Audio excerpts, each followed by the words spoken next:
स्वागत है। आज हम जनरल आउटलाइन के बारे में बात करेंगे। जैसे हमने देखा था कि जो जनरल बैंकिंग बिजनेस है गवर्नमेंट का, वो आरबीआई के थ्रू होता है।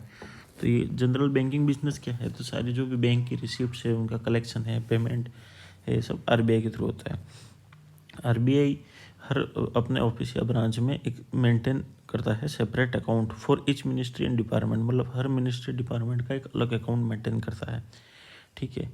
और इसका जो डीलिंग बैंक है जिस कंसर्न मिनिस्ट्री का, वो उसका पूरा अकाउंट जो भी मंथली अकाउंट बनता है कि डिपार्टमेंट वाइज, वो उनके पीओ को भेजता है। ये पीओ को भेजता है हमेशा डेली स्क्रॉल में।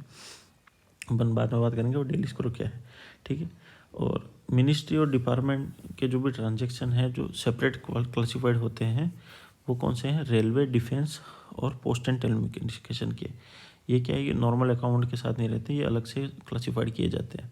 इसमें जो भी ट्रांजैक्शन है ये डेजिग्नेट बैंक से क्लासिफाइड कैसे किए जाएंगे? तो जैसे रेलवे के टर्म्स में हो जाए, रेलवे वाइज हो जाएंगे। डिफेंस में तो जो डिफेंस के अलग अलग कंट्रोलर हैं, उस हिसाब से क्लासीफाई किए जाएंगे। जो भी मैंने बताया था कि जो भी मंथली अकाउंट है वो मतलब पीओ को रेंडर करता है, तो वो डेली स्क्रॉल के टाइप में किया था। डेली स्क्रॉल क्या है? ये सारा डिटेल है ट्रांजैक्शन का with challan, with the support of the challan and cheque. जैसे कोई भी पेमेंट आया है, चेक के थ्रू कोई पेमेंट किया है तो वो चेक की कॉपी रहेगी। कोई पेमेंट रिसीव किया है तो जो चालान रहेगा उसके थ्रू। तो इन दोनों की सपोर्टिंग डॉक्यूमेंट के साथ ये ईच मिनिस्ट्री या डिपार्टमेंट का वो पीओ को सबमिट करता है। ठीक है। अभी सीएस नागपुर है, वो क्या क्या करता है? तो एक तो complete account of central government. पहले तो सीएस नागपुर क्या है? ये आरबीआई की एक ब्रांच है। सीएस का फुल फॉर्म होता है सेंट्रल अकाउंट सेक्शन। ठीक है। तो ये क्या क्या मेंटेन करता है? तो एक तो ये मेंटेन करता है complete account of central government. Central government का पूरा ही अकाउंट आरबीआई के थ्रू सीएस नागपुर में मेंटेन रहता है। दूसरा ये क्या करता है कि इंटर गवर्नमेंटल एडजस्टमेंट करता है। जैसे दो स्टेट गवर्नमेंट के बीच में कोई ट्रांजैक्शन हुआ है एजी के थ्रू, तो उनको जैसे क्या है कि बुक ट्रांसफ़र होता है, इसमें मनी ट्रांसफर। बुक ट्रांसफ़र मतलब इस स्टेट का अकाउंट इतने से डेबिट कर देगा, उतने अमाउंट दूसरे से क्रेडिट कर देगा। जैसे जो भी इंटर गवर्नमेंट एडजस्टमेंट है, ठीक है, इंटर से of defence, railway and post. ठीक है। डिफेंस, रेलवे और पोस्ट के जो भी डिपार्टमेंट, क्योंकि ये अलग से क्लासीफाइड रहते हैं, तो इनके जो बीच में जो भी ट्रांजैक्शन हुआ है अदर देन टेलीकम्युनिकेशन, मतलब टेलीकम्युनिकेशन को छोड़ के सारे ही अकाउंट लगभग सीएस नागपुर संभालता है। तो ये टेलीकम्युनिकेशन का ध्यान रखना आप, क्योंकि ये पूछ सकता है कि कौन सा सीएस नागपुर मेंटेन नहीं करता। ठीक है। ऐसे ही दो यूटीज़ है, दिल्ली और अंडमान निकोबार। ठीक है।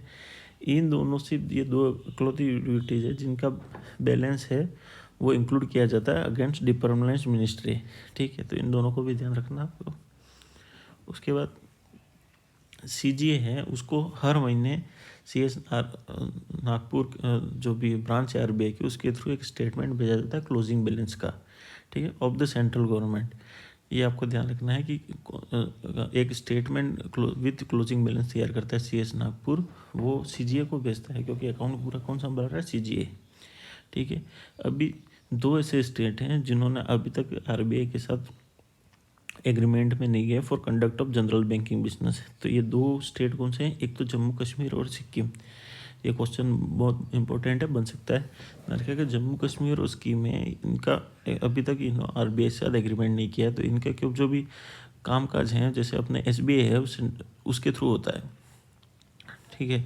और अगर ट्रांजैक्शन ऐसे प्लेस होते हैं कि जम्मू कश्मीर और सिक्किम के साथ दूसरे स्टेट है, तो दूसरे स्टेटों ने तो क्या किया, आरबीआई के साथ एग्रीमेंट कर रखा है, तो इन स्टेट के साथ अगर वो कोई भी ट्रांजैक्शन करते हैं तो उसका जो एडजस्टमेंट है वो या तो कैश या फिर डिमांड ड्राफ्ट के द्वारा पूरा किया जाता है।